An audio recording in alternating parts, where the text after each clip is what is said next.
Yet to be discovered by eco-adventurers is Burkina Faso in the African Sahel, south of the Sahara Desert. Hello, I'm Nancy Pearlman. On this edition of Econews, we will explore the rich cultural diversity of some of the 70 groups of people and watch some of the wildlife of this West African country. We will also see the need for water wells and how American volunteers are trying to help. We're currently in Ouagadougou, the capital of the African country known as Burkina Faso. It's a sprawling urban monster inhabited by approximately 1.5 million people. Formerly known as Upper Volta, it was part of the French Empire known as Afrique Occidentale Française, or French West Africa, until they achieved their independence in 1960. However, it was not until August 4th of 1984, after celebrating 1 year of power, Captain Thomas Sankara changed the country's name from Upper Volta to Burkina Faso, the country of honest men, which ironically has turned out to be one of the poorest countries of the world.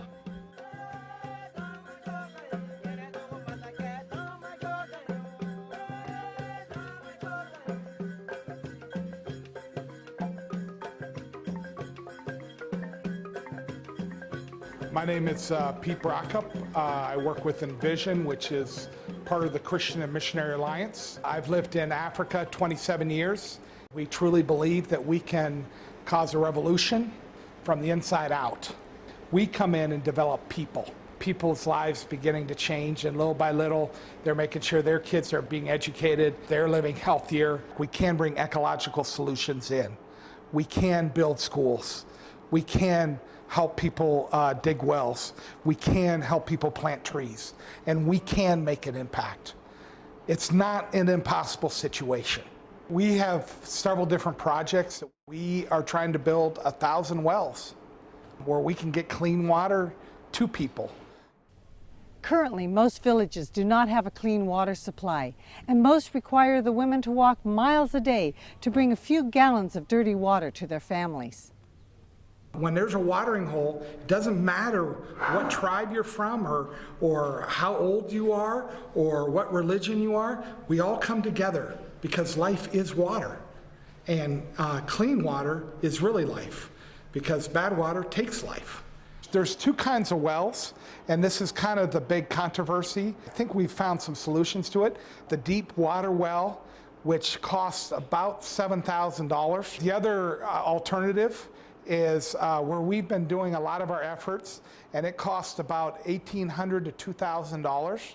And what we're doing, it's a hand-dug well, and what's kind of neat about that is it's done by the community. We go into the community, we will help you get one, but you have to participate. As a community, they dig the well. What we have here is the village of Dankwi, and they are in the process of digging their well. And they are digging down about 3 to 4 feet a day. And what you're going to see now is we're going to lower a couple of men down into this well, and they're going to begin to dig, and they will pull out the soil with a bucket. That's what we are going to see right now.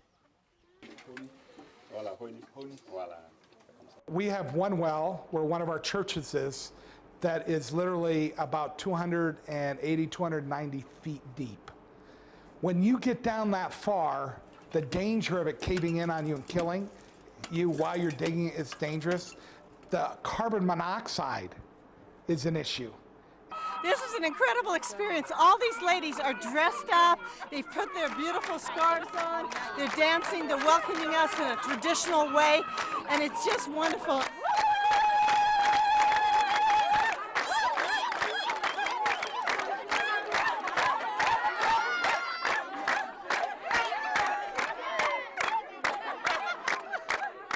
I just want to thank everybody here. It's been such a pleasure working with you. And I want to give you this sign that's going to go on all the wells that we put up.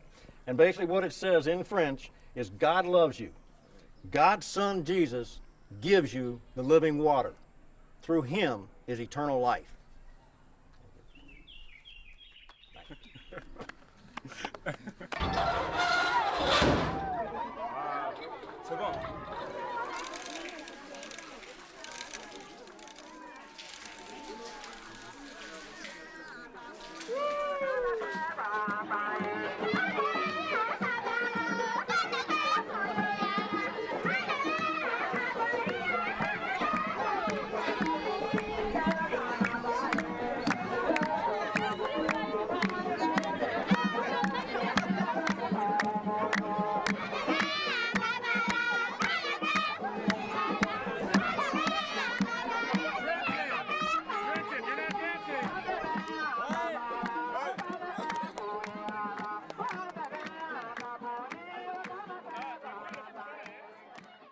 This is a well that they dug here in the village.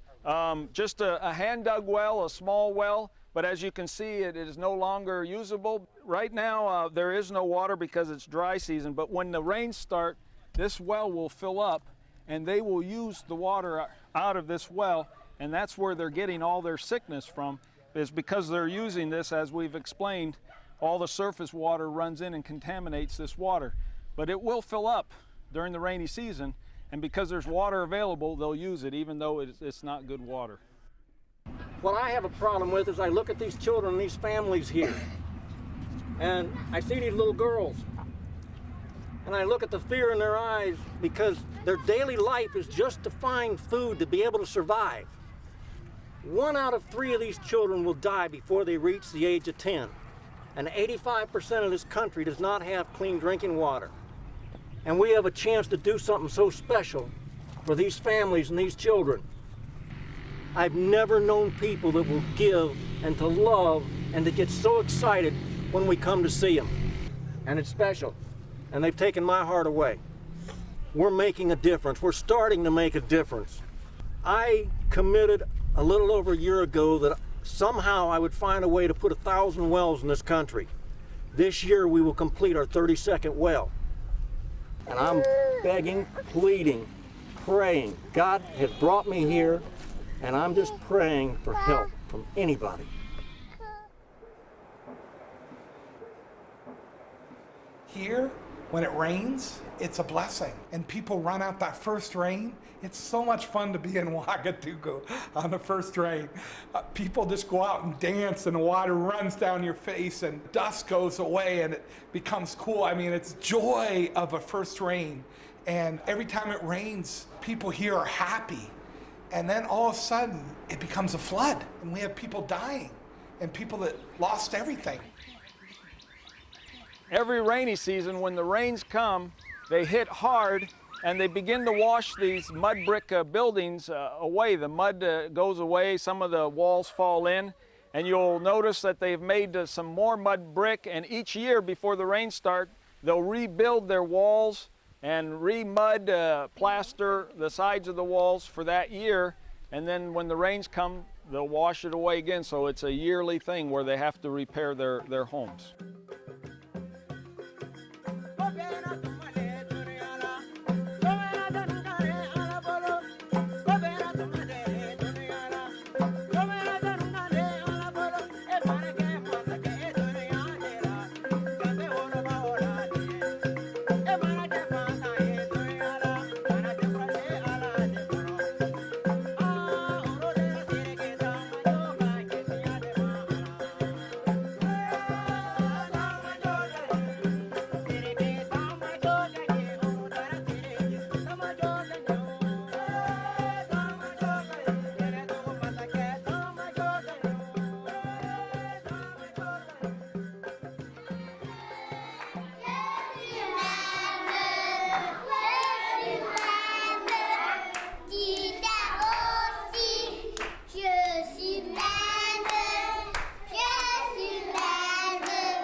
Here we are at Maranatha Bible Institute, but we also run a women's program. Oftentimes their wives have received no education, and so we're teaching them to read in Jula, but we also teach them public health. The church district here had decided that they want a youth center. So we said, well, let's build a youth center around helping the students succeed. And we're actually have about 600 members. And in the courtyard, when you walk in during exam time, it's nothing to count 300 students who are all studying for their tests. A student who has little or no resources, giving them the resources that they need in order to pass their classes and go on and get a degree where they can get a job, or even better yet, create a job that will change this nation. We're entering the computer room. This at one time was the largest computer lab actually in the country. because we have as many as 30 computers when they're all working. Right now we're just refurbished this whole thing. We put in a tile floor to make it a little cleaner, and we haven't finished putting back in the computers. So the other thing that's exciting is we've put libraries so people can read virtual books. It's just been exciting, especially textbooks. We may only have 1 or 2 copies. What it seems that you need are things that in the United States are being thrown away. The blackboards, the green boards, the chalk. I'm telling you right now, any desk or table or chair or a slate board, whether green, black, or whatever, we're dying for over here. And you know what? This is real simple. All this is cement that's been smoothed out, real special, and we just put blackboard paint on it. And it works as a slate board. We can't afford slate boards, so this is what we have.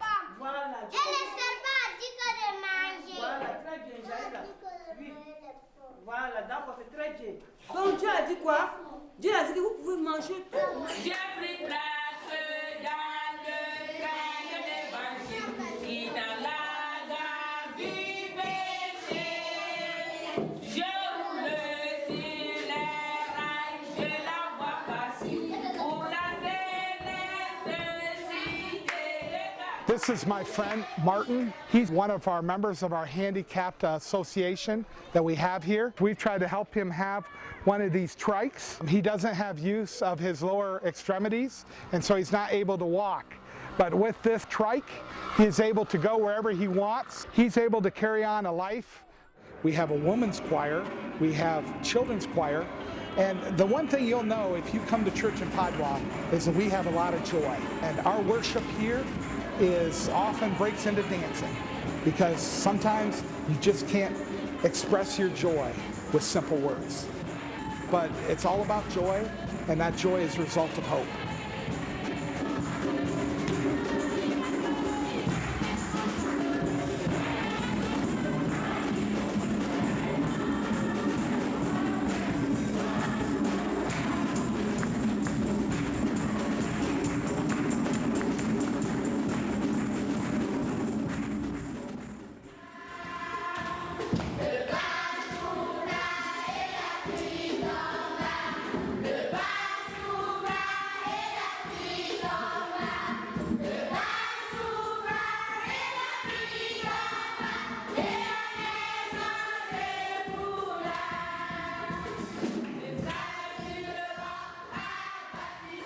Just incredible to be able to give these children here the love. I mean, they're feeling love from us, and it's just incredible. It's amazing with the children.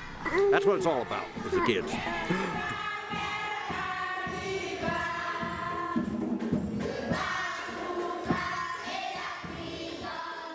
Here at the Women's Center, the widows are being taught to make product to sell so that they can support themselves. And then we have these wonderful embroidered cloths. This product is incredible. I've used it, shea butter.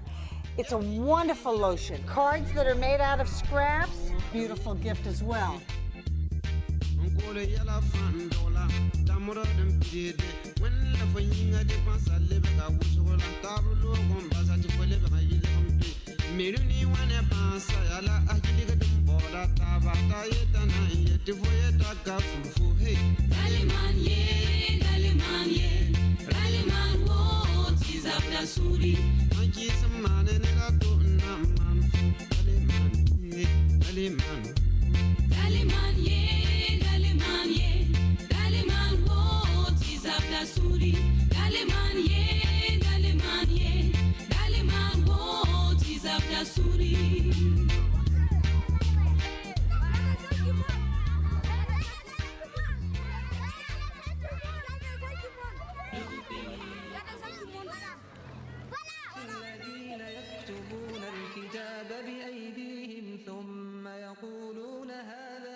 We're in the village of Bani, where in the 13th century this mosque was built. Normally, we would not be allowed to walk inside, but because it is in repair mode, we're going to go and take a look. On the hillside surrounding it are 7 mosques made out of mud that were built about 40 years ago when the Imam had a dream.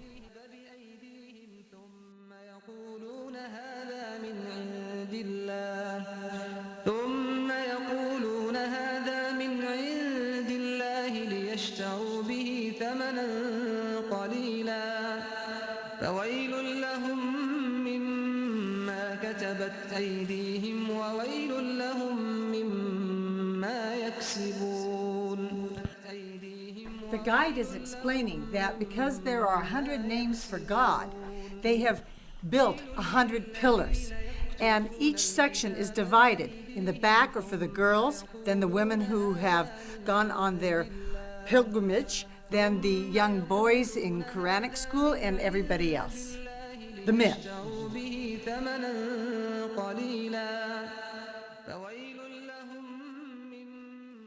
We are looking at the grave of the blacksmith of this village, actually where the witch doctor and the sorcerers come from. It comes from that lineage, the blacksmith family. So they have a very powerful hold or effect on the village.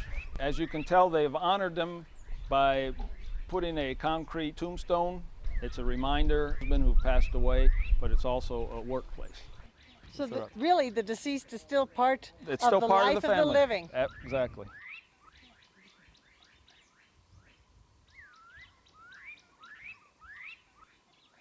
What is this cone-like?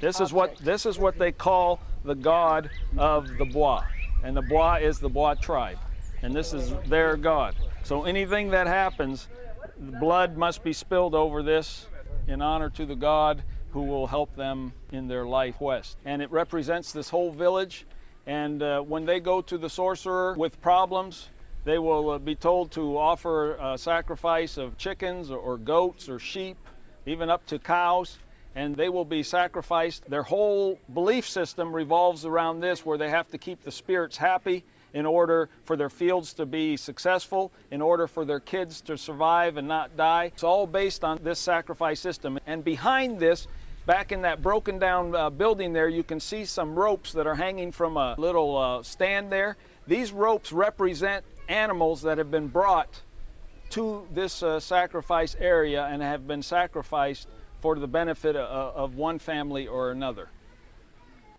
You will notice that the fetishes on the wall, these are the fetishes for this particular family. These are offered to the evil spirits, protect this particular family, and blood put on these different fetishes. It's supposed to appease the evil spirits, to make them happy, and then that will bring health to their children and give them enough food to eat. So it's all about keeping the spirits happy in order to have success in life. The chief has invited us into his quarters. We need to be very respectful. He's a Naba, like the captain of the guard. Naba is the word for chiefs. This is royalty to them, so we need to treat them with respect. If you'll notice, there's people around and they have to squat because he is royalty.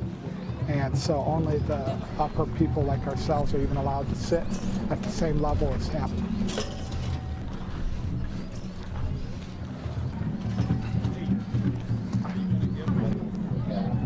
He's given a speech, and then I'll translate it.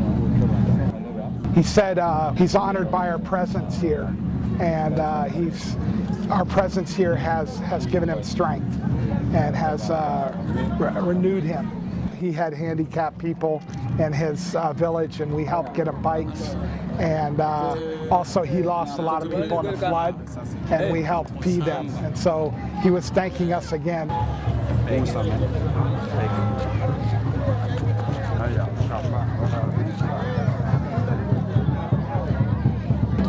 This is part of the funeral process. But basically what's happening is they've said goodbye to the family, and now they're bringing out her goods, and they're going to divide them up and give them to the family.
This is Nzinga Wildlife Ranch. It was started in 1979 by a man named Clark Lundgren with the help of the Canadian government.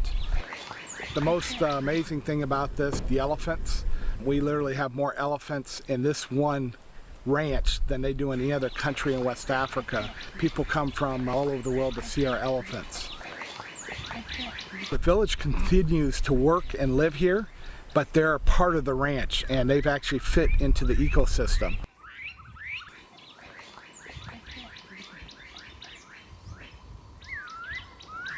Even in this densely populated country, they've protected some of the wildlife. Here at the Nzinga Wildlife Ranch, there are over 650 elephants. More are found here than in any other single country in West Africa. Just this morning at 6 a.m., we step out of our cabins and they are literally walking right by.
Well, Nancy, we've traveled 2,400 miles and we've seen a lot of country and we've seen a lot of people and we've seen a lot of problems. I really enjoyed this time we had together.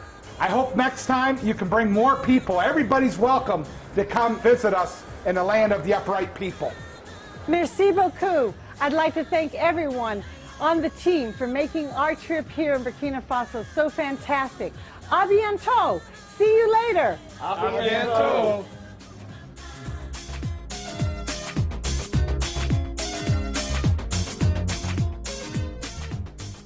We have seen the dire situation that exists here in Burkina Faso.